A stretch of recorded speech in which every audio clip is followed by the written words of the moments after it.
Welcome to the Antioch Podcast, designed to nurture knowledge, cultivate creativity, heal the heart, and strengthen for service.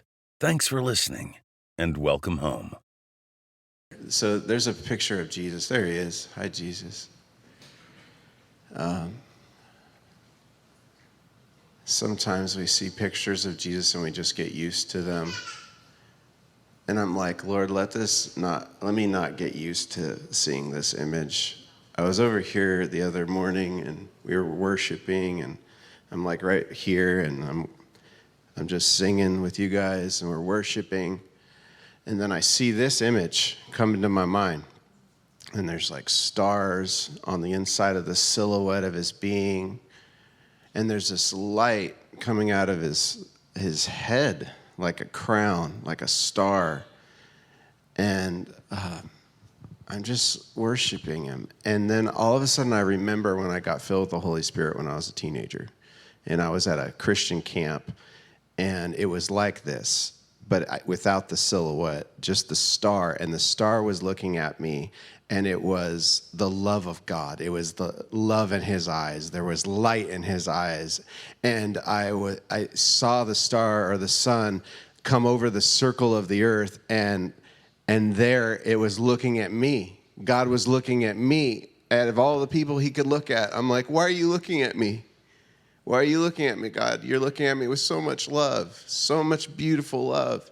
And I remember realizing God was real, because I was having these visions coming into my mind. And I don't have visions every day. I wish I was that cool. But it's been a long time, because life gets crazy, and like divorces and not multiple divorces, just one divorce, because of hard things, because of physical health problems, because of the bills, because of raising children. I'm exhausted. But one Sunday morning, there's Javon leading worship like he always does, right into the throne room. We're just getting swept up in his presence. And they're going a little longer. McKenna's over there. She's singing something about the love of God as well over there. And I just get caught up and I see this vision. And now I'm like, I feel like I need to bow low, because God is here. You guys. And I get over into that corner right there, and there's cobwebs on my face, because you guys got to clean this corner. I don't know. Just telling you. It was before spring cleaning. So. It was before spring cleaning. It was actually a few weeks later that you're like announcing spring cleaning. I'm like, you couldn't have done that sooner. No.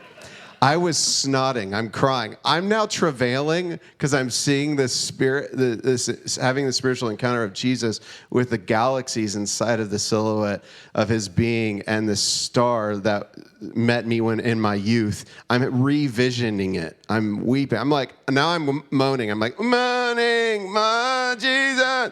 And somebody, I don't know if they were worried about me or whatever, came over and started talking as Jesus.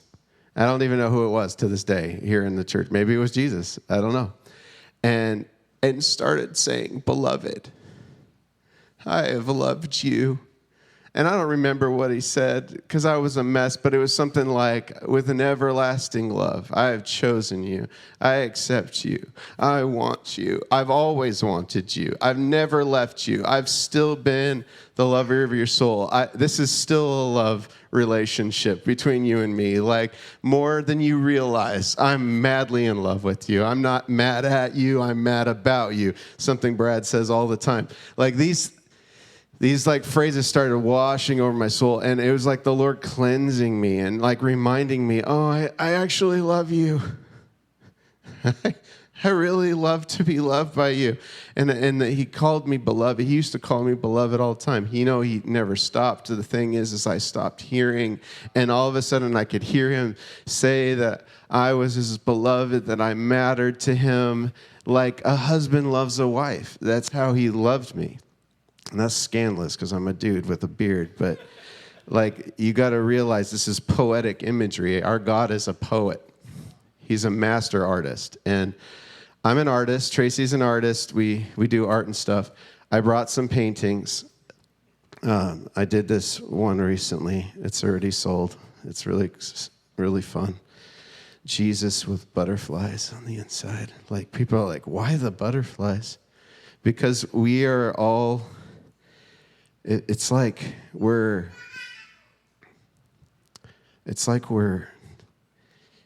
I don't know about you, but I've felt like a worm. I've felt like just a worm of a man so many times in my life, just broken. And inside of Jesus, he takes these worms and he puts them through the cocoon of his love.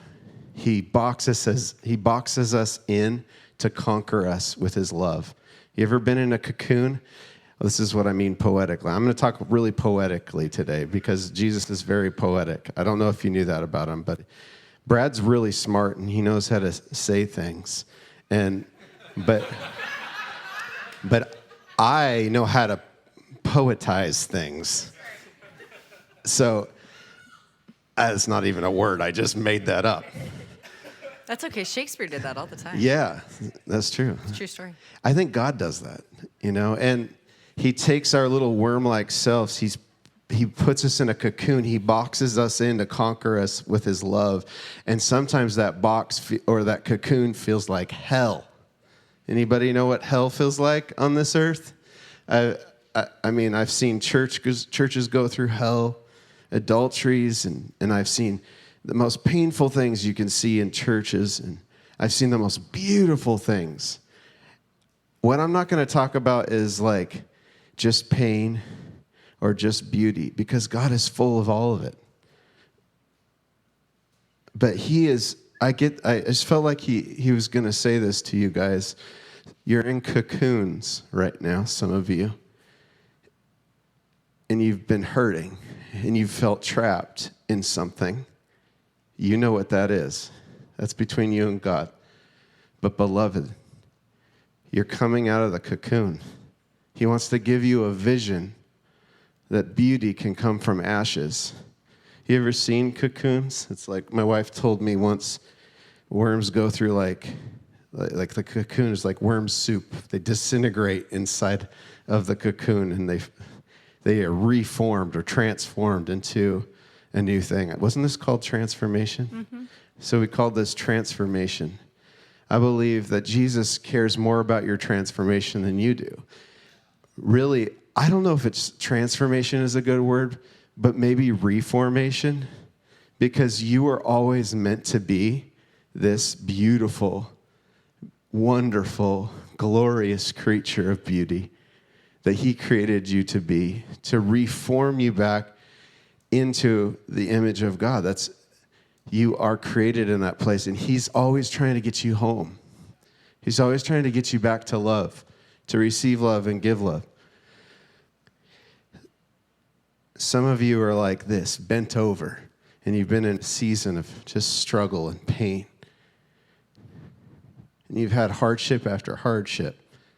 Or maybe you just feel stuck in your soul grieving over something that you don't even realize you're grieving things. It's because we trap our emotions so deep.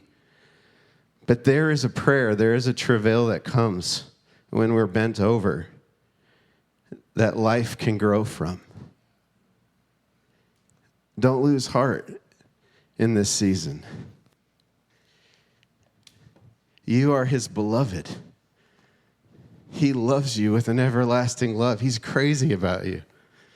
He's like, he hasn't forgotten how much he loves you.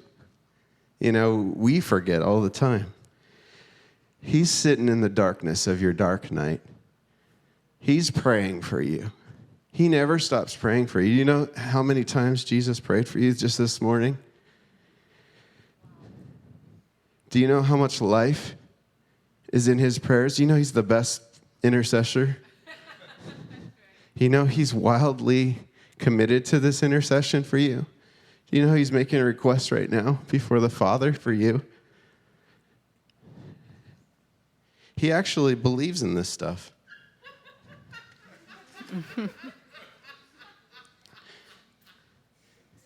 God is actually real. And he really loves you. And he's really good. And he's really good at being good.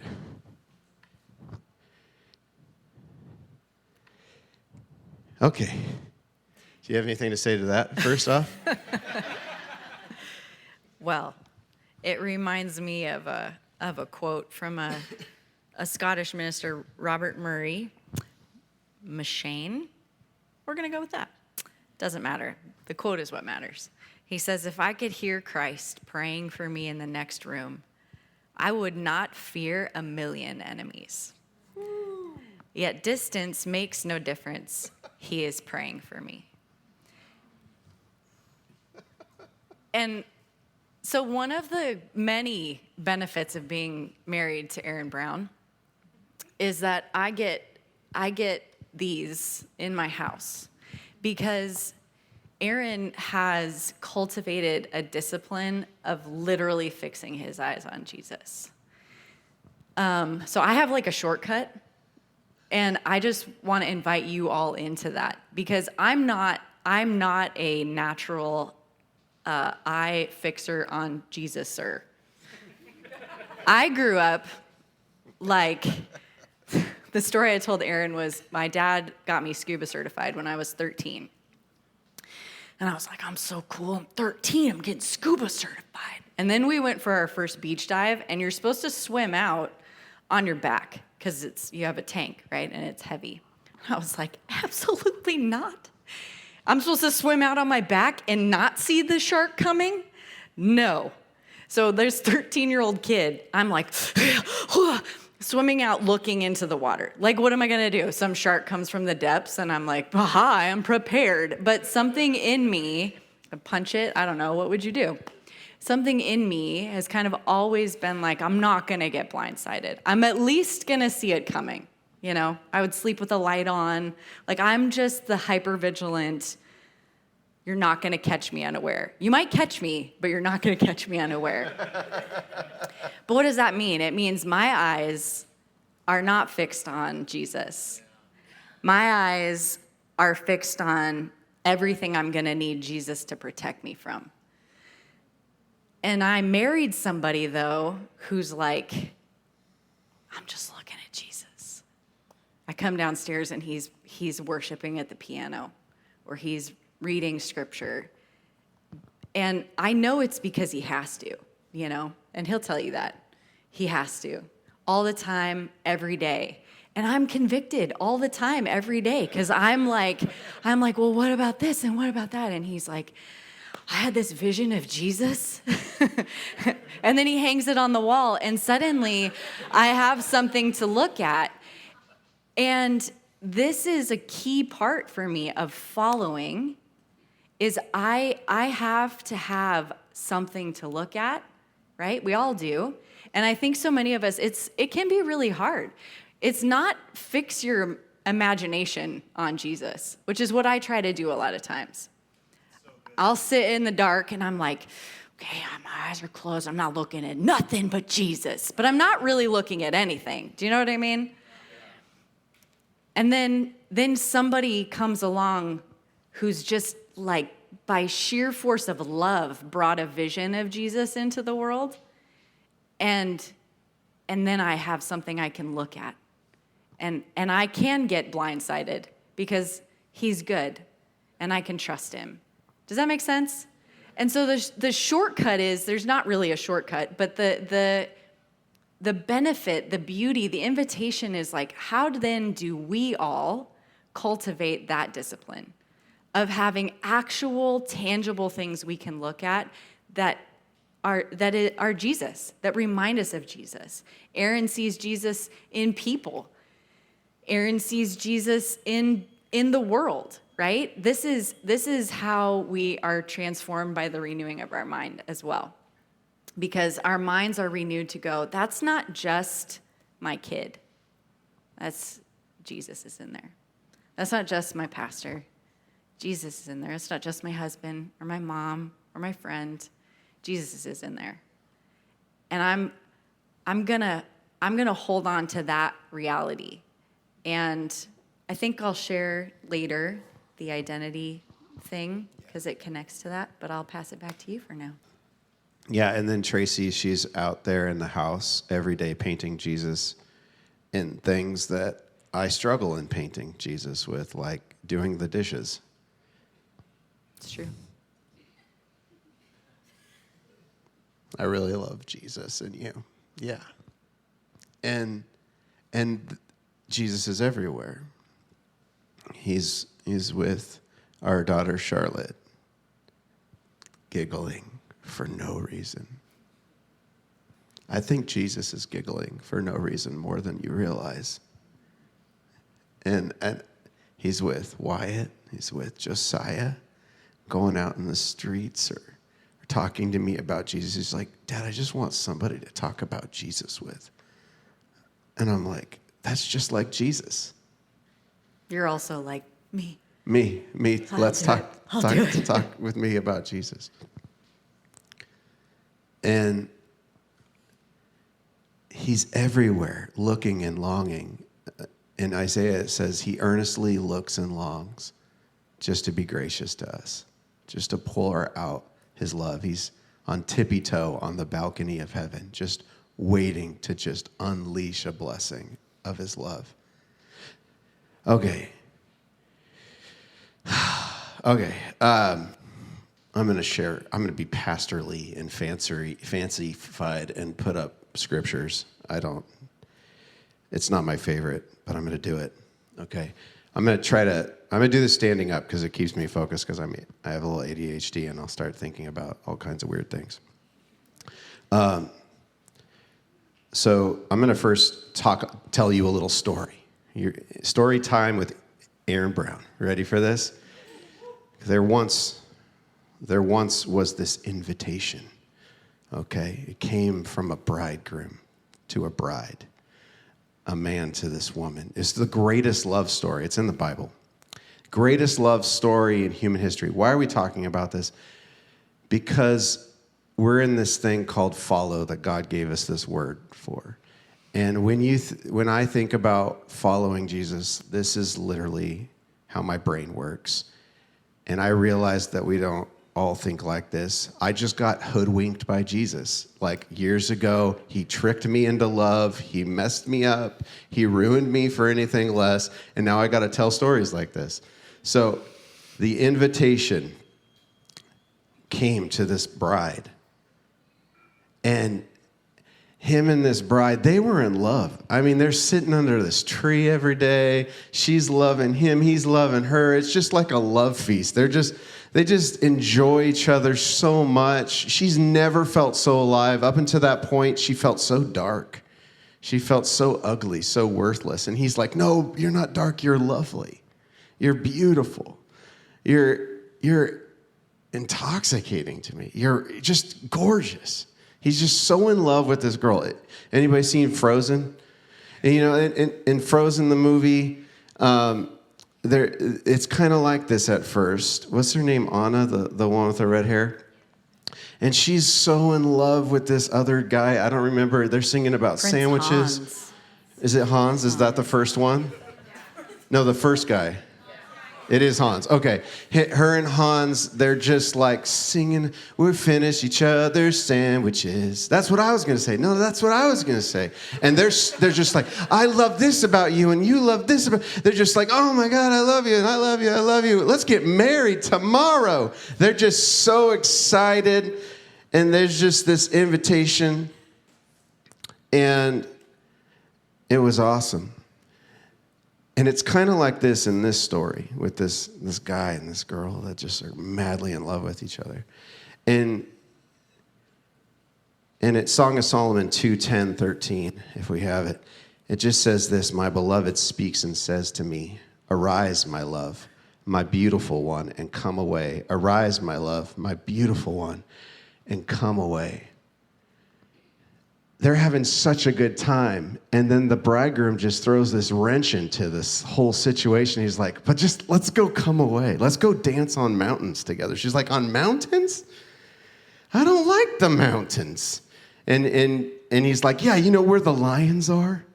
Let's go up to where the lions are together. You ever been so in love you'll sign away to anything? You're just like, you're so drunk on love, you're like, oh, do anything. I remember when I met Tracy, I was like, show me a mountain. I will climb any mountain for you. I will do anything for you. What is it? Name it. I still do this today. I'm like, what do you want to do today? What can I do for you? I will do anything for you. And then, so the bridegroom's calling, and she's like, I can't do it. I can't do it. I'm not going with you. So sorry. I can't do it. She says, you go away onto the mountains. You go onto the mountains. And then, so she turns him and scorns him. This unrequited love kind of appears. She was all good as long as she was under the shade tree and everything was all comfortable. But now the mountains are introduced. She's like, oh no, I need shade tree and hammocks. I need like grapes and apricots and iced tea. Tracy and I used to cut up fruit a lot and have barbecues. That's a side note. Yeah. The point is, feasting is a part of love. Yes. But she turns it all away. It's that Song of Solomon 2:10, and she says, my beloved speaks and says to me, arise, my love, my beautiful one, and come away onto the mountains. And she's like, heck no, I can't go. And then the next part of the story goes like this. It's called the hesitation. She's like, I'm not ready. Song of Solomon 5:2-6, my beloved is knocking, open to me, my sister, my love, and my beloved, he's like putting his hand on the doors, like he wants to bring her with her on this journey. And she's like, I can't get up. I'm too sleepy. I'm going to stay in my bed. You go on the mountains. I can't do it. And then there's this love sickness that happens. You ever been lovesick? I don't know. This is, some of you younger ones aren't going to get this yet, but it's like in Frozen. Again, we'll go back to Frozen. And these two, they're singing about each other's sandwiches. They're just so lovesick. They're just like, I love you and you love me. The kids are like, ew. And then testing comes in Frozen. What happens? Well, then Elsa's out there like freezing everything, and everything's getting all frozen, and everything starts falling apart. She starts realizing this guy doesn't really love me. And what's the other guy's name? Kristoff shows up, and Kristoff's actually doing the things that are love, rescuing and saving. Right, Javon? You like that? I don't know where Javon is, but I tied it in. I tied it in, guys. And he's like actually showing up being love. He's actually speaking wisdom. He's actually showing kindness in the midst of adversity. He's like being love. And this is our Jesus. He's like Kristoff. That's crazy because Kristoff has got the word Christ in it. Just saying. Nice. I didn't even have that planned. You didn't even plan that. I didn't even plan that. And,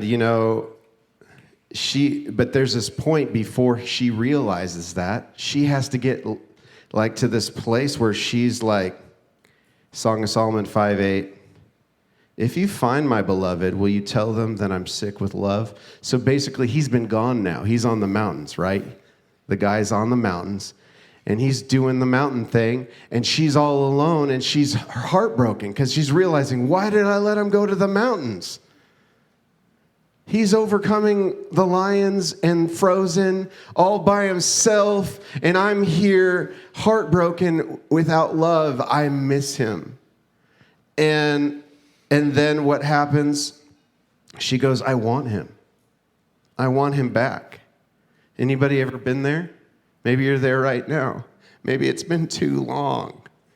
Maybe your first love with Jesus, that first thing you fell in love with Jesus, needs to come back again. Maybe you've not even experienced it because you have so many arguments. You're still like, I'm too dark. And he's like, But you're so lovely. And she's like, no, I'm too dark. You haven't even let him love you yet. Some of you need to let him love you. Why are we doing this? Because this is what it looks like to follow Jesus. It's a wild love affair. It's the greatest love story in human history that you're a part of. This is like the real thing. He's actually real. And you're a part of the love story, and your name's on the pages. And every part of this book, his fingerprint is on every page of your story. He's like a lover in the night, pulling the pages open one at a time under candlelight, and he's just reading your story over and over again because he's so in love with it. He's turning the pages of your journey. He remembers things you don't even remember about yourself. This is our God. God is love. It's incredible, this thing. And when she starts to realize, what did I turn away? She gets sick inside of herself. And then the belonging happens. She starts saying this, I am my beloved's. Song of Solomon 6:3. I am my beloved's, and my beloved's is mine. But if you go back into the story and read it in Song of Solomon, this is my favorite book in the Bible, by the way, she doesn't say, I am my beloved's at first. She says, my beloved is mine, and I am his. But now the story changes, and now she's starting to say, I am my beloved's, and my beloved's is mine. Do you see that switch in her mindset? She starts thinking about, it's all for me, myself, and I. And she starts to go, she churns now because she's so sick with love. She's so sick and tired of not having more of Jesus. Is there anybody in this room today that is so sick and tired of not having more of God in your life?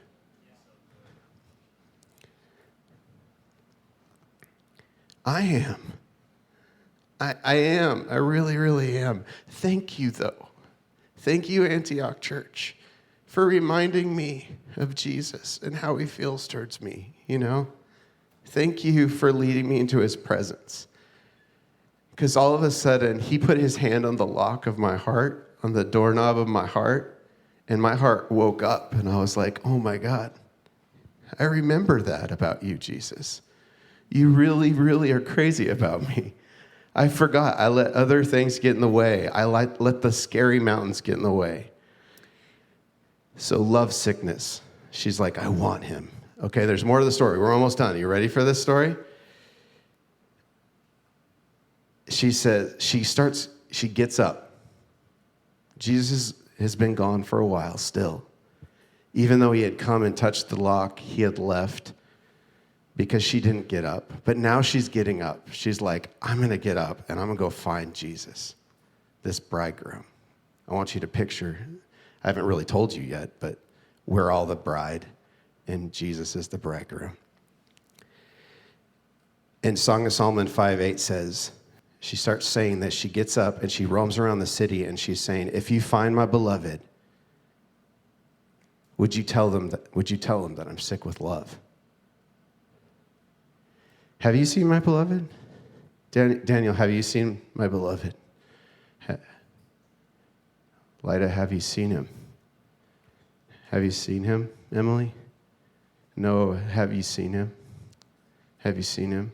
I see you guys doing this every single week. You're like, have you seen him? That's why we come here, right? Have you seen him? I miss him so much. If I saw him, I would not let him go. Maybe some of you are here in this room, you're like, I'm not going to let it pass me again. I need to be with Jesus. Like, you just become so desperate. Have you ever tasted your favorite meal and you're just like, I have to have that again? I don't know what I'm going to have to do, but I got to go to 1, 2, 3, 4 Farms or whatever it's called, and I got to have their prosciutto and pear pizza again. And so Tracy and I figure out excuses to get there. You know, like, what are you going to do? How are you going to get there to him? Well, I'll tell you, it's really easy. He's an easy catch. because he's everywhere. He's just waiting for us, right? Okay.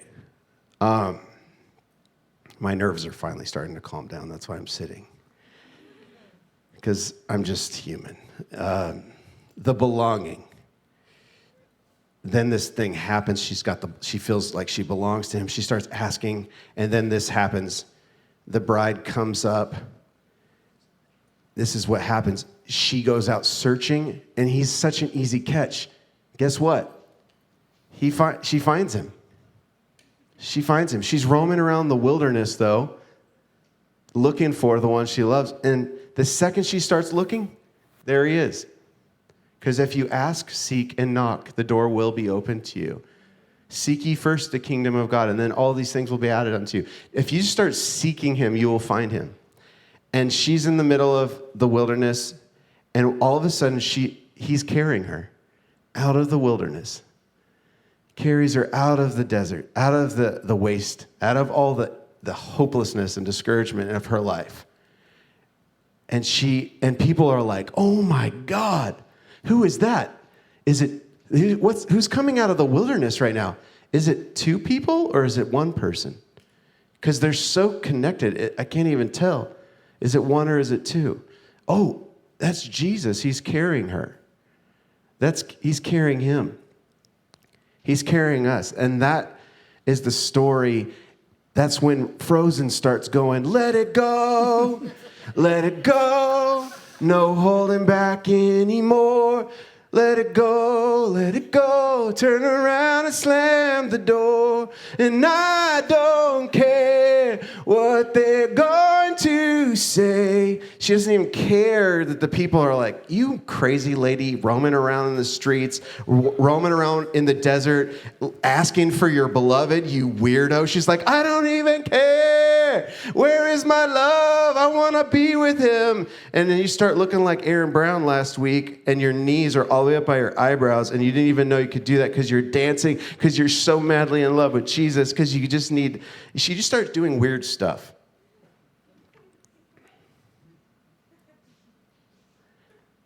And all of a sudden, she finds herself leaning in the arms of the one she's looking for. And then the mature bride starts to be revealed in the end of this story. She is a looker, not because of any other reason, but that she belongs with him and he belongs with her. Is it two? Is it one? Nobody can even tell. You ever meet somebody you can't even tell is that Jesus or is that it's just as a person? I've seen that. There's times in my life where, because of Brad's love for me, I go, is that Jesus?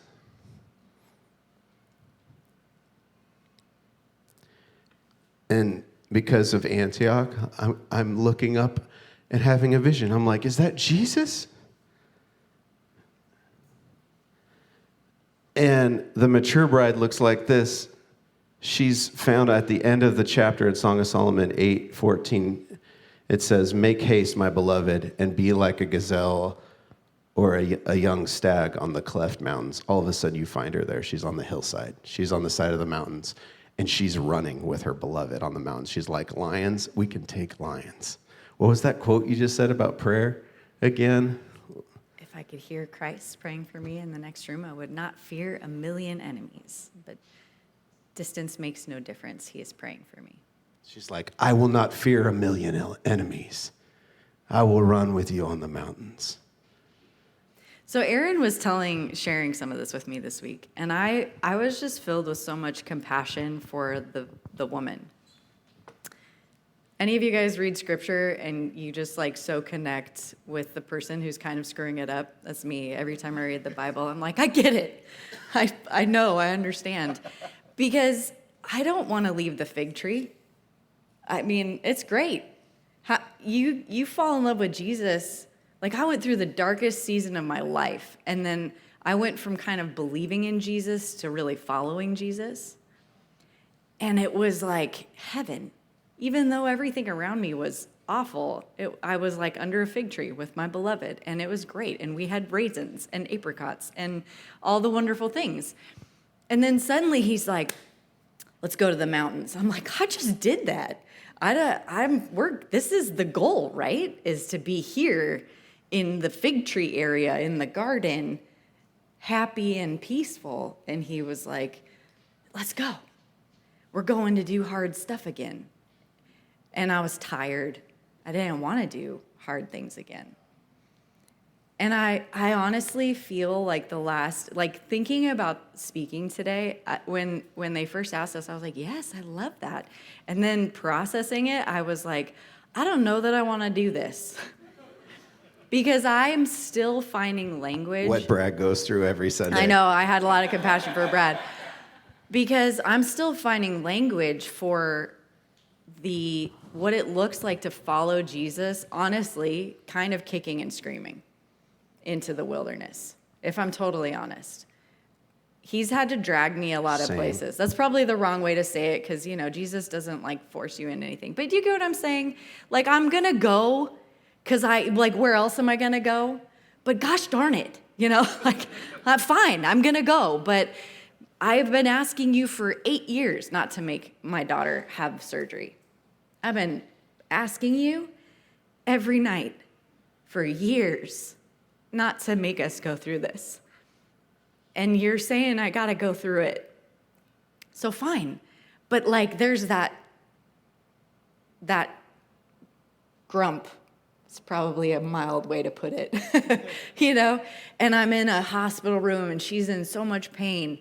And I'm just like, it feels like it didn't have to be this way, but I'm gonna trust you. But I don't like it. And so to find a way to talk about, for me, following Jesus was really challenging, I realized. And then Aeron's talking about this woman. And I was like, it is really a lot like what the disciples went through too. If you think about the emotional range you have to follow Jesus, you're like, okay, we started a wedding feast this morning, and then we went and we did a miracle, and that was awesome. And then we fed 5,000 people. It's actually 20,000, but we're going to call it 5,000 because that's awesome.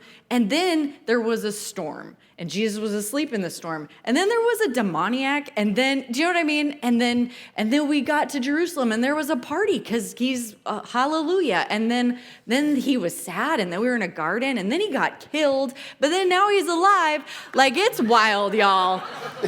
And it's like that. I mean, am I the only one? Woo. Please tell me I'm not the only one. Okay. And it feels like that. And somewhere inside of me, a lot of days, I'm like, I just want to go back to the fig tree. And so there's grief in the adventure. I'm an adventurer, Aaron's like, what do you want to do today? How can I bless you? And I'm like, let's go on an adventure. And he's always like, okay. All right, what does that look like? I want to do it. And then she tells me what it is. I'm like, oh. Yeah. But he does. And that's how I am. I'm like, Jesus, what do you want to do today? And then he tells me, and I'm like, oh, okay. It's not the fig tree today, huh? It's not the garden today, huh?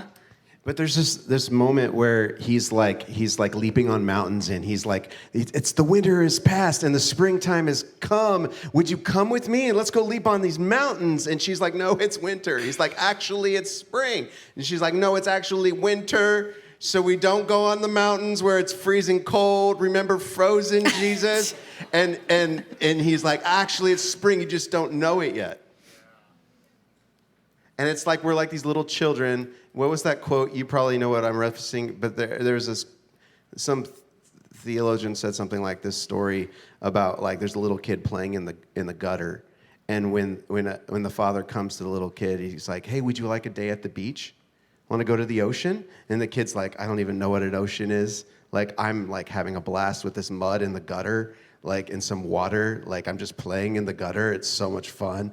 And the father's like, no, let's go have a beach day. It has no recollection or understanding of what an ocean is. The beautiful sound of the waters, the beautiful beach, the warmth of the sand, digging in the sand, how much more sand there is than this gutter, how beautiful just the vistas, it's wider than the eyes can see. The ocean is beautiful. And that's exactly what Jesus is constantly coming to us like. But we're like, he's like ocean. We're like gutter, ocean, gutter, ocean, gutter, gutter, gutter, gutter, gutter. We fight him on it. And the minute when we let him love us and we trust his nature, we trust that he is love, we trust that he's the good bridegroom, he's the good shepherd, he's the good king, then all of a sudden we're like, we do things that are crazy. Like the other day we came to church and I had $25 in my bank account and I was like, we're gonna die. And it felt like everything was so difficult, but Tracy and we just had this supernatural grace locked in, and this doesn't ever happen. It's actually never happened in the history of ever for Tracy and I, but we were like, what if we just trust God? Let's just what he means is it's usually one of us is like, it's gonna be okay, we're gonna trust God. The other one's like, we're gonna die. But this one Sunday, we both hit the peak at the same time.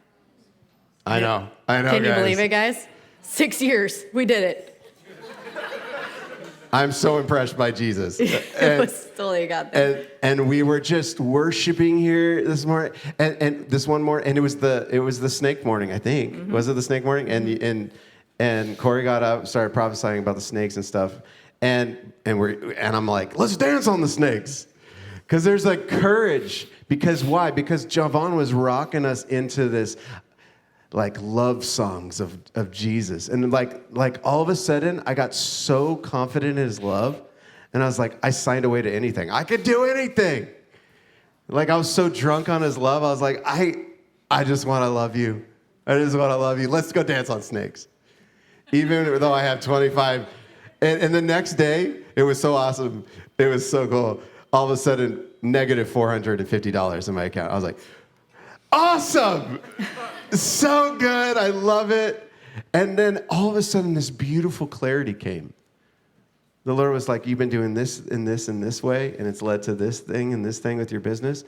Tweak this, tweak that. And in a matter of a day, all of a sudden, money started pouring in.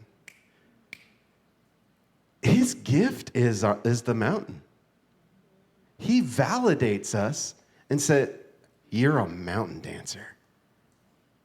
You're a mountain overcomer. Like he validates us by giving us mountains. He's like, you got this. You're going to kick so many mountains' butts. It's going to be awesome. I believe in you more than you believe in yourself. People are like, Aeron is so cool. Sometimes, not everybody. A lot of people are like, Aeron, that jerk. But nobody's like that. You just haven't met him yet.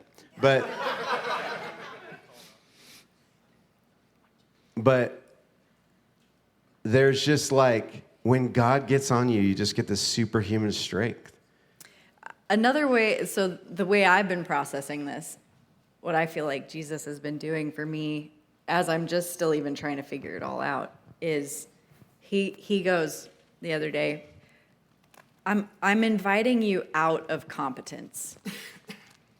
I was like, I don't like that. Because so much of my identity is built on like, I'm good at things. I'm just being honest with you guys. I have built a life at like, I pretty much am good at anything I do. The secret is I only do things I'm good at though. And Jesus is like, thank you. Jesus is like, I just want you to go look at all the people I called. And I asked them to set down the thing that they were good at, that they were relying on. Oh, you have a fishing net, and that's how you make your living? Can you put that down and come follow me? Oh, you're a tax collector, and so you're living the good life? I just want you to set that aside, come follow me. Right? There's a lot of places where he goes, I love that you're good at that. It's not that he doesn't want us to be good at things. He just wants more. for us. He's like, you're really good at the fig tree, Tracy, but I know if you come with me, I can teach you to dance on mountains. Oh, it's not good. I mean, it is, but I just don't want to lie to you guys. It's scary. It's scary. If you feel scared, you're sometimes. probably in the right spot. And his perfect love casts out fear. That's true. But the reason for that is because his perfect love shows you the fullness of who you are to him. There you go. So the other day I went through this sort of encounter moment, and it was really quick. Should I have time to share this, and then you're going to... Okay. Because I realized I was only ever going to be able to say yes to stepping out of competence if I could see myself even for a second the way that Jesus saw me. Like Brad said weeks ago, the C.S. Lewis quote about how if we saw each other the way that God sees us, we'd be awestruck, right? And I was like, I think I can go with you, but you got to tell me who I am. Like, you really got to tell me. And so this person's leading this encounter moment. He's like, just picture Jesus somewhere. Just picture him somewhere. So suddenly I'm in front of my childhood home in Orange County, and Jesus is there. And I was like, well, okay. And the guy goes, now, I want you to picture he's got his arms out, and he's asking you to give him every lie, every false belief, every false identity, every hurt, every wound. He's calling for you to give him those things. I want you to picture those going to Jesus. What do they look like? And I see slugs, just kind of coming off me, going to Jesus. And I was like, slugs, that's weird. But I'm here a minute, I'm with you, so we're doing slugs. And the guy goes, now, Jesus is doing something with the lies. What's he doing? And I see Jesus picking up slugs and dropping them in a bucket of salt, which is something my mom used to pay me to do in the garden. A little 5 cents a slug. Because they eat your garden, guys. You don't feel bad for slugs. They're gross. I felt you all feel bad for slugs. Don't judge me. So Jesus is taking my slugs and putting them in salt, and they're like dissolving, right? And then the guy goes, now, once they're all gone, that's the moment you say, Jesus, what do you call me? So I waited until I felt like he had all the slugs, and I said, Jesus, what do you call me? And he goes, beholder of light. And I was like, wow. It's not like doer of deeds, It's beholder of light. And man, when I tell you, he gave me so much insight into how he sees me, and it flipped the script for me. He was like, you see the gold. You find me everywhere. You're actually more like Aeron than you think you are. You see me everywhere. And I had forgotten that about myself. You ever forget who you actually are, And you just get covered in slugs. And then in that moment, I felt like, okay, if I'm a beholder of light, and that means I can see you everywhere, I can go into the valley of the shadow of death. I can go to the mountains where there's lions, because I'm going to see you there, I can go into the thick darkness where God is, like Moses, because I know I'm going to see you there, because that's who you say I am. And so for Aeron, it's like, I'm so drunk on your love, I'll go anywhere. For me, it's a lot of times it's like, if you say that's who I am, then I believe you. I'll believe you. I don't always totally feel it, but I'll usually go. Sometimes begrudgingly. But all of that to say, you guys, the beauty and the pain of this life, not just believing in him, but following him, is that it's designed to pull you out of being enough for any of it. Do you know what I mean? You're not enough by yourself. I'm so Yeah, sorry to tell exactly. you. But yeah. It's designed, and this is antithetical to Western culture.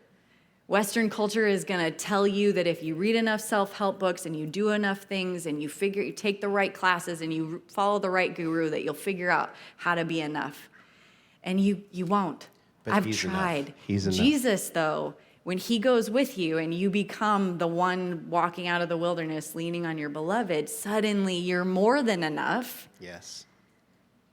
But you have to lay down the thing that you think defines you, protects you, provides for you, because that's actually who he is. And there's more to say, but I'm going to let Aeron prophesy because I think that was part of what I actually think you should do your thing. I don't know how much more time we have. Brad, are we done with our time, or should we? Yeah. Aeron Brown gets as much time as he wants. Okay. Can you? No, don't give him that much. I'll take that and write it all the way. It's true. Can you do the thing? Yeah, do you guys want to have that same encounter moment? Identity? Okay, cool. All right. Holy Spirit, thank you for being here. Thank you for your patience and your great love. Thank you that you've waited for this moment. We just invite you to be in charge fully and completely. We give you our hearts. We ask that you would help us to feel you, to build our faith. In Jesus' name. Okay, I want you to picture Jesus. You're somewhere with Jesus. Just imagine. Now, wherever you are, he's got his arms open. And he's like beckoning for you to give him, to allow him to take every lie, hurt, disappointment, false identity, all those things. And when the moment you say yes in your spirit, they're all gonna just start coming off of you. They're gonna look like something. So pay attention to that. Just imagine they're going to Jesus because he's just like, I've been waiting to take this. He's so excited. He's got a plan for those things. He has a plan to take care of those things you're letting go to him. So what do those things look like? And then what's he doing with them? He's doing something with all those lies and hurts.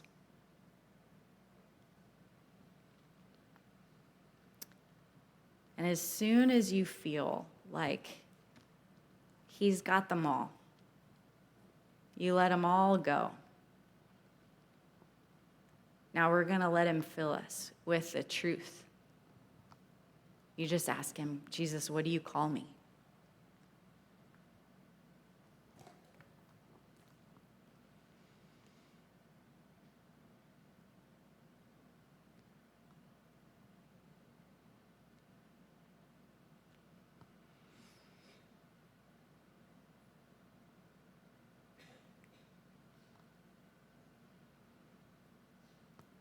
Now, this doesn't work for everybody the first time. Aeron had to do it twice, right?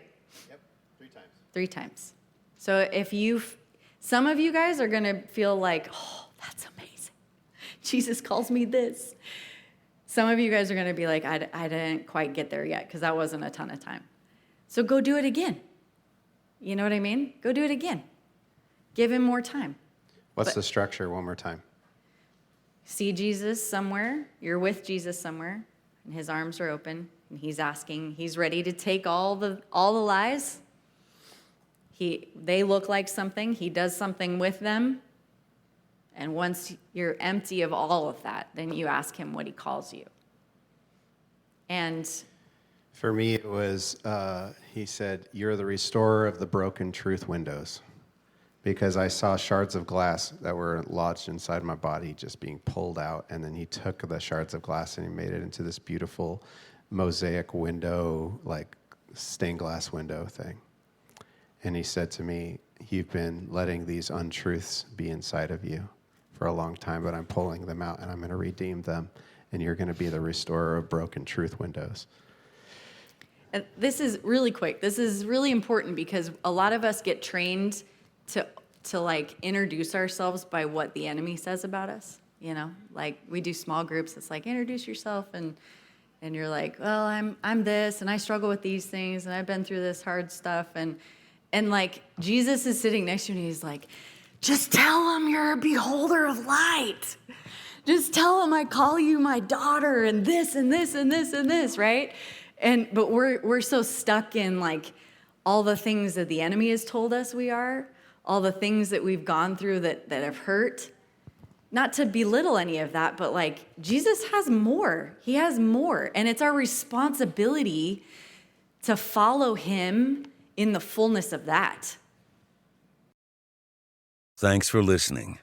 To get connected, you can find us online at iamantioch.com or join us Sunday morning in Riverside, California.